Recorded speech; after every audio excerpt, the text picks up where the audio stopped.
Viewers, আমরা জেনেছি ইতিমধ্যেই করোনা কিভাবে ছড়াচ্ছে, এর প্রিভেনশন কিভাবে করতে হবে, এর ডায়াগনোসিস ও কারেন্ট ট্রিটমেন্ট ট্রেন্ডগুলো। এবারে আমরা জানবো করোনা কিভাবে আমাদের মেন্টাল হেলথকে এফেক্ট করছে। Doctor Nurunnesa Begum, MD, PhD, currently working as an inpatient psychiatrist in one of the largest psychiatric hospital in Delaware.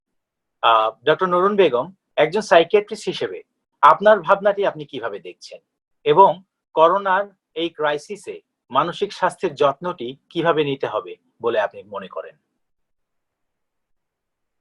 ধন্যবাদ আপনাকে এই প্রশ্নটি করার জন্য এবং বিএডিবি কে অসংখ্য ধন্যবাদ এই সময় উপযোগী উদ্যোগটি নেওয়ার জন্য, স্পেশালিস্ট ডক্টরসদের নিয়ে এই প্যানেল ডিসকাশনটি আয়োজন করার জন্য। আমরা যদি আজকে জন হপকিন্স ইউনিভার্সিটির স্ট্যাটিস্টিক্সটা দেখি যে কতজন আজকে করোনায় আক্রান্ত সারা বিশ্বে, আপনারা দেখবেন অলমোস্ট 3 মিলিয়নের ঊর্ধ্বে করোনা দ্বারা আক্রান্ত। তার মাঝে আমেরিকাতেই 1 মিলিয়নের ঊর্ধ্বে করোনা দ্বারা আক্রান্ত। কিন্তু করোনা দ্বারা মানসিকভাবে কিংবা ইমোশনালি কিংবা সাইকোলজিক্যালি কত মিলিয়ন পিপল এফেক্টেড সেটা যদি আমরা খেয়াল করি, তাহলে খেয়াল করবেন করোনা শুধুমাত্র যারা শুধুমাত্র আক্রান্ত তাদেরকেই এফেক্ট করছে না, তার করোনা এফেক্ট করছে আমাদের সবাইকে ইমোশনালি এবং সাইকোলজিক্যালি এফেক্ট করছে। যারা করোনা দ্বারা শুধু আক্রান্ত তাদেরকেই নয়, এবং it's affecting all of us, each and every one of us. তাই করোনার ইমোশনাল ইম্প্যাক্ট সেই মিলিয়নস অফ নাম্বারস থেকে অনেক অনেক ঊর্ধ্বে, কারণ এটা আমাদের সর্বসাধারণকে নানাভাবে এবং প্রত্যেকটা ক্লাস্টার অফ পিপলকেই আমাদের এফেক্ট করছে। আমি আপনাদের সহজ করে বোঝানোর জন্য যে করোনা আমাদেরকে কিভাবে বিভিন্ন ক্লাস্টার অফ পিপলকে এফেক্ট করছে, কিভাবে বিভিন্ন বয়সের এবং বিভিন্ন জেনারেশনকে এফেক্ট করছে, সেটা বোঝানোর জন্য আমি কিছু এক্সাম্পল দিয়ে আপনাদেরকে বোঝানোর চেষ্টা করছি। প্রথমে মনে করেন যারা করোনা দ্বারা আক্রান্ত নন, কিন্তু যারা এখন অলমোস্ট 1 মাসের ঊর্ধ্বে লকডাউনে আছেন, তাদেরকে কিভাবে এফেক্ট করছে। তারা কিন্তু দেখেন, তারা বাসায় আছেন, আপনারা বাসায় আছেন, কিন্তু সারাক্ষণ একটা ফিয়ার, এংজাইটি কাজ করছে, একটা স্ট্রেস রিয়াকশন হচ্ছে, fear of unknown, fear of death, fear of infection, এবং না জানি কি হয়, অর্থাৎ ফিয়ার অফ আনসার্টেনিটি। এবং আপনারা খেয়াল করবেন যারা এখন এই সময়টার মধ্যে দিয়ে যাচ্ছেন, তাদের মধ্যে নানা রকমের চিন্তা, অর্থাৎ নানা রকমের নেগেটিভ থটস মাথার মধ্যে কাজ করছে। কেউ কেউ ভাবছেন আমার যদি হয় আমার কি হবে, আমার পরিবারে কি হবে, আমার যদি করোনা দ্বারা আমি মারা যাই আমার সন্তানদেরকে দেখবে। কেউ কেউ ভাবছেন আমার তো পরিবারে বৃদ্ধ বাবা মা আছে, আমি তাদেরকে কিভাবে প্রোটেক্ট করব। কেউ কেউ ভাবছেন দেশে যারা আছেন, দেশে কারো কারো বৃদ্ধ বাবা মা আছেন, তারা তো ওখানে একা, তাদের যদি কিছু হয় তাদেরকে কে প্রোটেক্ট করবে। নানা রকমের দুশ্চিন্তা তাদেরকে কাজ করছে। আবার এরই মাঝে আপনাদের কেউ কেউ জব হারিয়েছেন, যারা জব হারাচ্ছেন তাদের মধ্যে দুশ্চিন্তা এখন ভিন্ন লেভেলের। আমার আগামী মাসের ঘর ভাড়া দেওয়ার মতো আমার কাছে পয়সা নেই, আগামী মাসের আমি বিদ্যুৎ বিল কিভাবে দিব, পানির বিল কিভাবে দিব। আবার অনেকের মাঝে আছে তাদের ফুড নাই ঘরে, এবং অনেকের মাঝে দুশ্চিন্তা যে আমি কোনোদিন জীবনে ফুড ব্যাংকে যাইনি, আমি কোনোদিন কারো কাছে হাত পাতিনি, কিন্তু এখন আমেরিকাতে যারা লাস্ট 40 ইয়ার্স কখনো তাদের কখনো পভার্টি ছিল না, they are going to food bank for the first time. তাদের জন্য যে একটা ইমোশনাল স্ট্রেস, যে কিভাবে এটা আমি মেনে নিব, এবং এরপরও জানি না এর পরের মাসে আমি সত্যি কি আবার আমার সন্তানদের জন্য, আমার পরিবারদের জন্য ফুড কিংবা হোম থাকবে কিনা, সেটাও তাদের জন্য আনসার্টেন। তাহলে এই সব কিছু মিলিয়ে যাদের হয়তো বা করোনা দ্বারা আক্রান্ত নন, তারা কিন্তু নানাভাবে মানসিকভাবে এফেক্টেড হচ্ছেন, এবং তাদের স্ট্রেস রিয়াকশনের জন্য বিভিন্ন ধরনের সিমটমস আমরা দেখতে পাচ্ছি। কেউ কেউ এংজাইটিতে ভুগছেন, এংজাইটিটা হয়তো বা সারা দিন ধরেই ভুগছেন, অথবা কেউ কেউ আছে এংজাইটি হচ্ছে একটা মোমেন্টে একটা সিভিয়ার এংজাইটি ফিল করছেন। কারো কারো কাছে ডিপ্রেশন সিমটমসটা বেড়ে যাচ্ছে, কারো কাছে অ্যাঙ্গার হচ্ছে, ইরিটেবিলিটি হচ্ছে, ইন্টারপার্সোনাল কনফ্লিক্ট অর্থাৎ সম্পর্কগুলো খুব ভায়োলেন্ট হয়ে যাচ্ছে, এবং স্লিপ ডিস্টারবেন্সে ভুগছেন, এবং অনেকের মাঝে হোপলেসনেস অর্থাৎ এর কোনো শেষ নেই, এবং এই হোপলেসনেসটা তাদের মধ্যে ডেভেলপ করছে। তারপরে যদি আমি আরেকটা ক্লাস্টার অফ পিপলদের মানসিক অবস্থাটা ডিসক্রাইব করি, সেটা হচ্ছে কি যারা ফ্রন্ট লাইনার। আমরা এখানে অনেক ফ্রন্ট লাইনারদের অনুভূতিগুলো শুনেছি।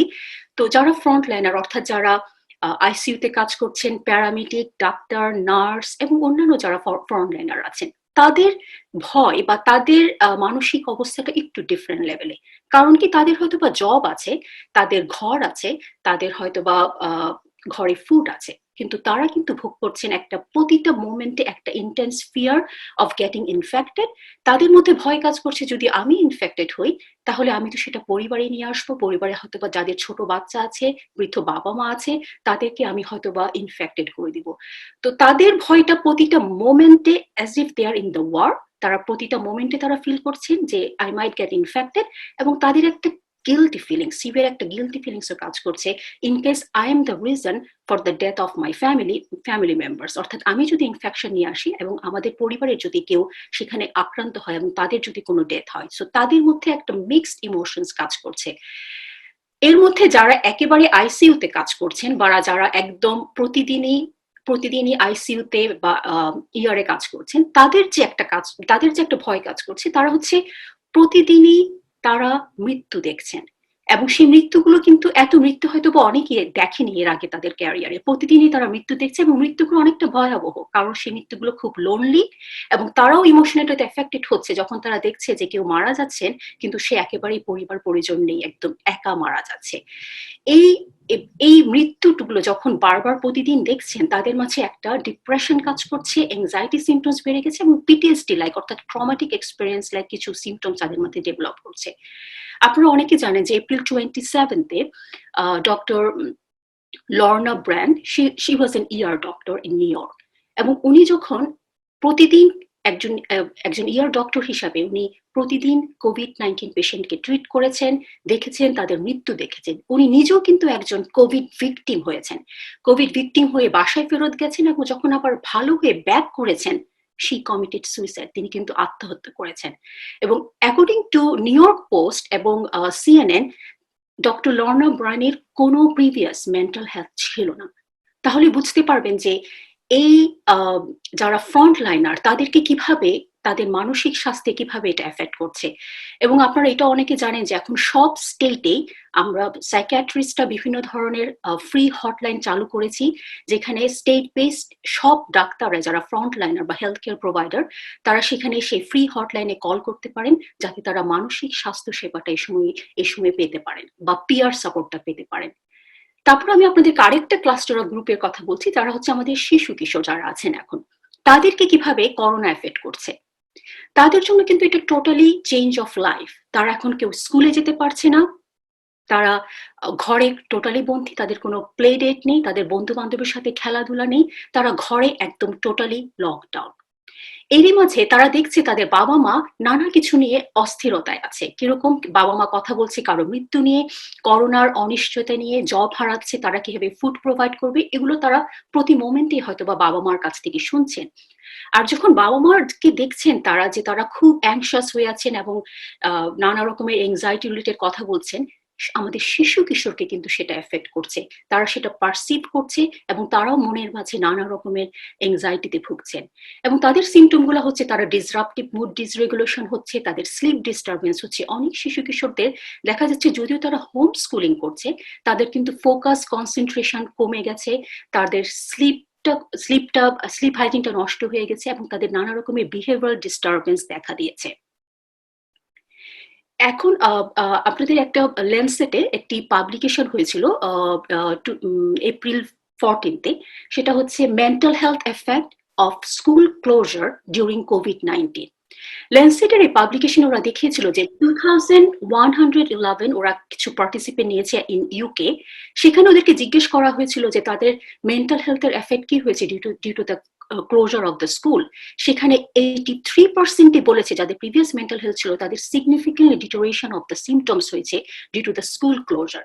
এবং তাদেরকে যখন জিজ্ঞেস করা হয়েছে যে কি কারণে এটা হলো, তারা বলছে যে যখন আমরা স্কুলে যাই সেটা তাদের জন্য একটা রুটিন, এবং সেটা তাদের জন্য একটা big coping mechanisms, and they miss that, এবং সেজন্য তাদের significant decline of mental health. তারপরে আরেকটা গ্রুপ অফ শিশু কিশোর আছে যারা মনে করেন যে স্পেশাল নিডস বা অটিজম স্পেকট্রাম ডিসঅর্ডারে আছেন, তারা কিন্তু মিস করছে বিহেভিয়ারাল থেরাপি, তারা মিস করছে স্পিচ থেরাপি অনেকেই, এবং তারাও সেরকম স্কুল রুটিন এবং স্কুল সাইকোলজিক্যাল যে থেরাপি বা সাপোর্টটুকু দেওয়া হয় সেটা সম্পূর্ণভাবে অনেকেই মিস করছেন এই সময়টাতে, এবং তারাও ভীষণভাবে মানসিক স্বাস্থ্যের ঝুঁকিতে আছেন। আরেকটা ব্যাপার, আমি যে একটু আগে যে আর্টিকেলের কথাটা বলেছিলাম ল্যান্সেটে, সেখানে আরেকটা জিনিস এসেছে, সেটা হচ্ছে যে এই করোনার লকডাউনের কারণে ডোমেস্টিক ভায়োলেন্স অনেক বেশি বেড়ে গেছে। সেটা দেখিয়েছে যে চীনের হুবেই প্রভিন্সে during the lockdown of February তাদের ডোমেস্টিক ভায়োলেন্স 3 times ইনক্রিজ করেছে compare to the last year during that month of lockdown in February. এই ডোমেস্টিক ভায়োলেন্সের কারণে কিন্তু কারা এফেক্টেড হচ্ছে, শুধু যে যারা অ্যাডাল্ট তারা তো এফেক্টেড হচ্ছে, কিন্তু এফেক্টেড হচ্ছে আমাদের শিশু কিশোররা, কারণ তাদের মাঝে ফিজিক্যাল অ্যাবিউজ, ইমোশনাল অ্যাবিউজ এবং নেগলেক্ট অনেক বেশি বেড়ে গেছে, যারা এই ডোমেস্টিক ভায়োলেন্সের শিকার হচ্ছে পরিবারের মধ্য থেকে। আপনারা জানেন যে এপ্রিল 12-তে ক্যালিফোর্নিয়ার একটা 15-year-old teenager, she was only 15, she committed suicide, her name was Smith। এবং সে যখন কমিট সুইসাইড করে তারও কিন্তু কোনো প্রিভিয়াস মেন্টাল হেলথ হিস্ট্রি ছিল না according to the new York post. এবং সেও কিন্তু সেই লকডাউনের ইমোশনাল স্ট্রেসটা আর নিতে পারেনি। তাই আমাদের এই সময়টাতে শুধুমাত্র আমাদের নিজেদের মানসিক স্বাস্থ্যের যত্ন নিতে হবে না, আমাদের শিশু কিশোরদের মানসিক স্বাস্থ্যের যত্নের ব্যাপারে আমাদের অনেক বেশি সচেতন হতে হবে এই করোনার প্যান্ডেমিক সময়। তারপরে আপনাদেরকে আমি আরেকটা ক্লাস্টার অফ পিপলকে বলছি, যারা হচ্ছে যে আমাদের ভালনারেবল পিপল অফ পপুলেশন, অর্থাৎ যারা একটু ওল্ডার, যাদের নানা রকমের মেডিকেল কোমরবিডিস আছে, যারা ইমিউনো কম্প্রোমাইজ, আমরা তাদেরকে বলছি যে most risk population during the corona pandemic. তাদের মানসিক অবস্থা কিন্তু অনেক বেশি ডিটোরেট করছে, কারণ ওরা করোনা আক্রান্ত হওয়ার আগেই অনেকটা মনের করোনায়, অর্থাৎ ইন্টেন্স ফিয়ারে তারা অনেকেই নানাভাবে মানসিক সমস্যায় ভুগছেন। আমি পেশেন্টের কাজ করি, আমার কাছে অনেক পেশেন্ট আছে যারা সিভিয়ার প্যানিক লাইক সিমটমস নিয়ে হসপিটালে ভর্তি হচ্ছে, because they feel like they are gonna die from it, like losing the control of everything. এবং এখানে যেহেতু অনেকে নার্সিং হোমে থাকেন, তাদেরও সেই সিমটমস ডিটোরেট করছে, ডিপ্রেশন এবং এংজাইটি, প্যানিক লাইক সিমটমস। এবং যারা বয়োবৃদ্ধ, অনেকে এখানে একাই থাকেন, কারণ হয়তো বা তাদের ছেলে মেয়েরা বড় হয়ে গেছে, এবং একা থাকার কারণে তাদের মধ্যে সেই সিমটমস গুলো অনেক বেশি অ্যাগ্রাভেট করছেন। এবং আমরা we are seeing the peak of inpatient hospitalization in those population too, even though they are not infected by corona, but they are just affected emotionally. আর সবশেষে আমি আরেকটা ক্লাস্টার অফ পিপলের কথা বলতে চাই, যেটা মেন্টালি কিভাবে এফেক্ট করছে, সেটা হচ্ছে কি, আমাদের অনেকেই স্বজন হারিয়েছেন এই করোনার কারণে। স্বজন হারানোর শোক এটা কঠিন একটা সময়, এবং স্বজন হারানোর শোক করোনার সময় হারানো অত্যন্ত কঠিন, এটাকে আমরা গ্রিফ বলি। এই গ্রিফটা এখন খুব কমপ্লিকেটেড পর্যায়ে পড়ে যাচ্ছে, কারণ কি, আপনি যখন স্বজন হারিয়েছেন, আপনি হয়তোবা সেই আপনার স্বজনকে আপনি হয়তোবা শেষবারের মতো বিদায় বলতে পারেননি, শেষবারের মতো দেখতে পারেননি, শেষবারের মতো হয়তোবা ছুঁতে পারেননি। ফিনারেলের সময় হয়তোবা আপনি একাই ঘরে বসে, তখন আপনি অলরেডি আপনি নিজেই কোয়ারেন্টাইনে আছেন, এবং নানা রকম আরো বেশি ট্রমাটিক এক্সপিরিয়েন্সের মধ্য দিয়ে মানুষ গেছে যখন তাদের সেই স্বজন হারিয়েছে। এবং এই স্বজন হারানোর কারণে যে গ্রিফ রিয়াকশনটা, একটা তো নর্মাল প্রসেস আছে, কিন্তু যখন আপনি একটা ট্রমাটিক এক্সপিরিয়েন্সের মাধ্যমে স্বজন হারাবেন, তখন আপনার গ্রিফ রিয়াকশনটা অনেক বেশি কমপ্লিকেটেড হবে। একটা টার্ম আছে, বলা হয় পারসিস্টেন্ট প্রলং গ্রিফ ডিসঅর্ডার, অর্থাৎ যেটা আপনার অনেক দিন ধরে লাস্ট করবে। এবং আপনাদের এই গ্রিফের কারণে এখন যারা গ্রিফের মধ্যে দিয়ে যাচ্ছেন ইন্টেন্সলি, এখন তারা বিভিন্ন রকমের সিমটমস আপনারা এক্সপেরিয়েন্স করতে পারেন, যেমন কেউ ফিল করতে পারেন যে এটা একটা দুঃস্বপ্নের মতো, অর্থাৎ এটা হয়নি, এটা হচ্ছে আমরা বলি যে ডিনায়াল ফেস অফ গ্রিফ।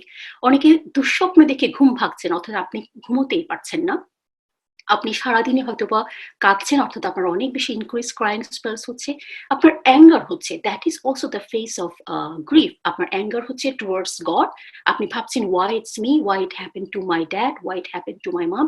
আপনি নানা রকমের মিক্সড রিয়াকশনস অফ ইমোশনস এবং এবং হোপলেসনেস এর মধ্য দিয়ে আপনি এই সময়টা পার করছেন যখন গ্রিফ। আমরা যখন গ্রিফের দিকটা খেয়াল করে, আমি সবসময় বলি পেশেন্টকে যে grief is a process. For some people it's going to take 1 month, few weeks. For some people it's years. For some people it's rest of their life. এই গ্রিফের প্রসেসটা যেহেতু খুব ডেলিকেট এবং অনেকটা কমপ্লিকেটেড, আপনাদেরকে অবশ্যই যদি পারেন এই সময়টা কোনো গ্রিফ কাউন্সিলের সহায়তা নিন। এবং বিএডিপি থেকে হেল্পলাইন চালু করা হয়েছে, সেখানেও ইমোশনাল সাপোর্টের জন্য আপনি কল করতে পারেন। সবশেষে আমি আপনাদেরকে বোঝানোর চেষ্টা করলাম বিভিন্ন ক্লাস্টার অফ পিপল, বিভিন্ন generation of people, how we are being affected by corona, এবং প্রত্যেকটা মানুষই নানাভাবে ইমোশনালি আমরা এফেক্টেড হয়েছি। এই মোমেন্ট গুলোতে অনেক সাইকিয়াট্রিক প্রশ্ন আমাদের কাছে এসছে, আমি এক এক করে পড়ার চেষ্টা করছি। প্রশ্ন এসেছে, how we should take care of our kids.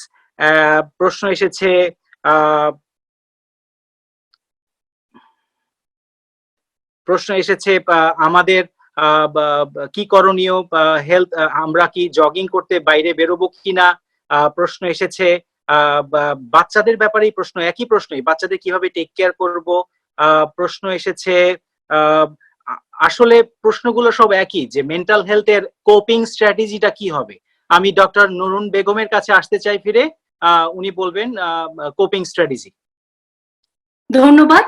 এগুলো অত্যন্ত সময়োপযোগী একটি প্রশ্ন, এবং ধন্যবাদ আবারও এই প্রশ্নটি করার জন্য।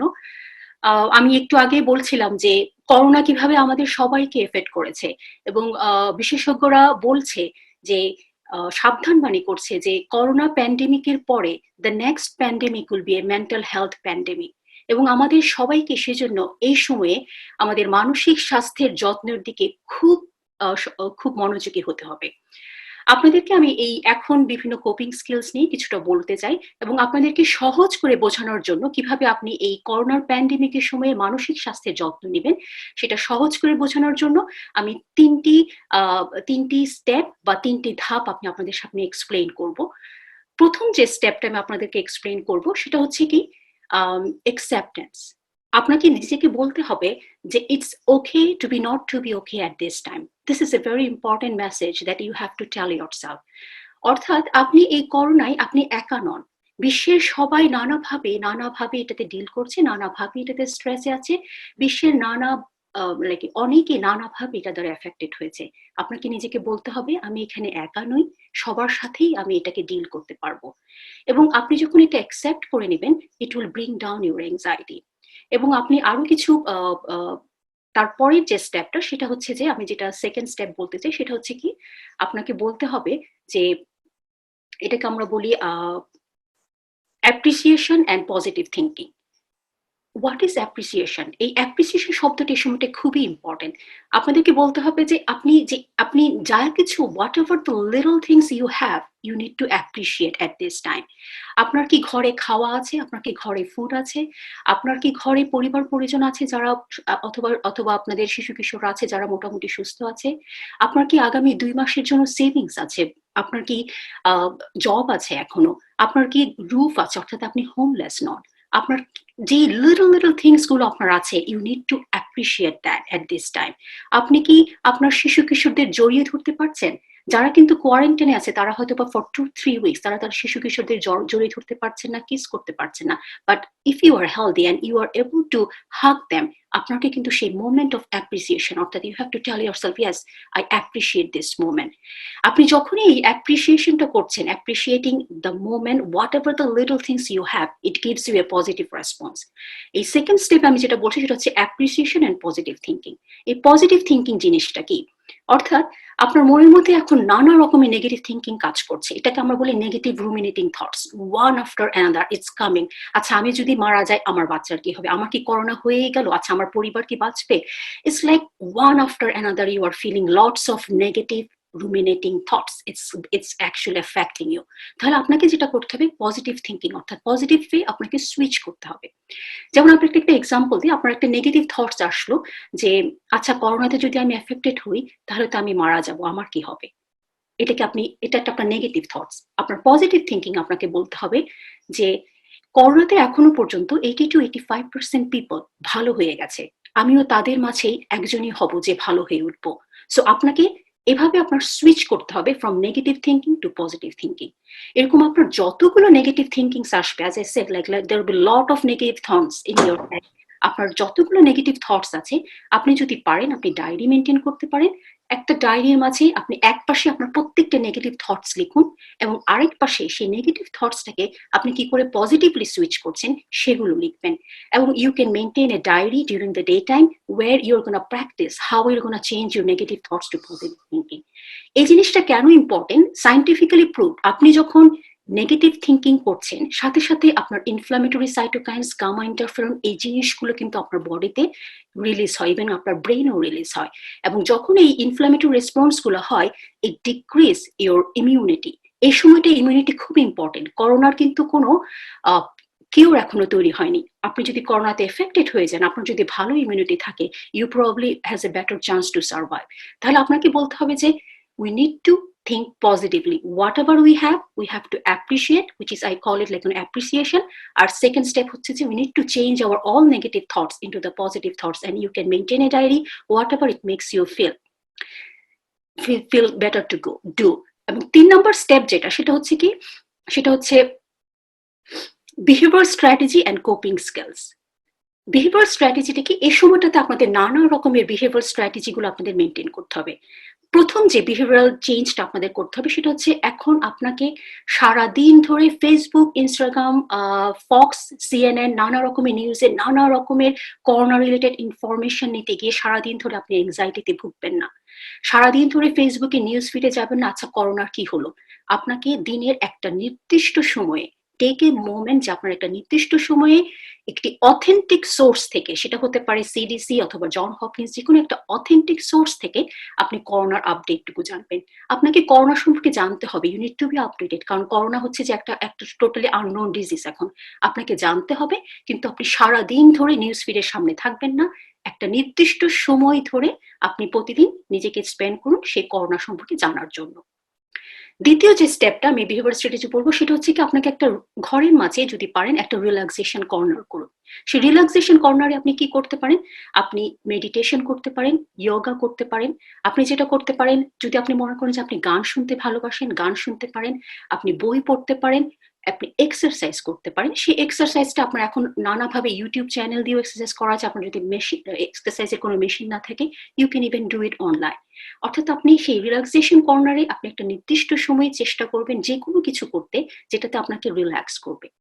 3 নাম্বার হচ্ছে, এই বিহেভিয়ার স্ট্র্যাটেজির 3 নাম্বার হচ্ছে আপনাকে আপনার স্পিরিচুয়ালিটিকে স্ট্রং করতে হবে।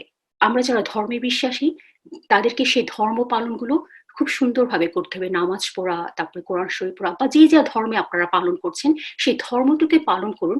কারণ যখন আপনার স্পিরিচুয়াল হেলথটা স্ট্রং হবে, আপনি কিন্তু অনেক বেশি রিল্যাক্স থাকবেন, আপনার এংজাইটি সিমটমস গুলো আপনার অনেক কমে আসবে। 4 নম্বর যেটা বলবো এই বিহেভিয়ার, সেটা হচ্ছে আপনাকে একটা রুটিন করতে হবে। সেই রুটিনটা কি?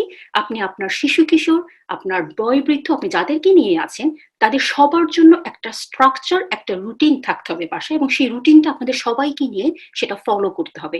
আপনি এক এক দিন এক একভাবে যদি রুটিন হন, তাহলে সেটা কিন্তু আপনার জন্য হেল্পফুল হবে না। 4 নম্বরে যেটা আমি বলবো সেটা হচ্ছে আপনাদের যারা মানে শিশু কিশোররা আছে তাদেরকে আপনাদের খেয়াল রাখতে হবে যাতে তারা যাতে তাদের সাথে আপনারা কথা বলুন কিভাবে? অর্থাৎ আপনি তাদের সাথে বসুন, তাদের সাথে কথা বলুন, তাদের করোনা নিয়ে কি ভয় কাজ করছে, তাদের ইনফরমেশন গুলো জেনে তাদের সাথে আপনি ফ্যাক্ট চেক করুন। আপনি তাদের সাথে একদম কাম এবং খুব রিল্যাক্সড ভাবে তাদের ভয়টুকু জানুন, এবং তাদেরকে আপনি ফ্যাক্ট চেক করে বলুন যে তুমি যেটা জানো এটা হচ্ছে এটা, এবং make them aware of it. তাদেরকে সবসময় চেষ্টা করবেন তাদের সামনে কাম ভাবে থাকতে, এবং তাদেরকে বোঝানোর চেষ্টা করুন যে you are there for them এবং they are safe during this corona. ওদের একটা সেফ এনভায়রনমেন্ট ফিল হওয়া এখন খুবই খুবই প্রয়োজন।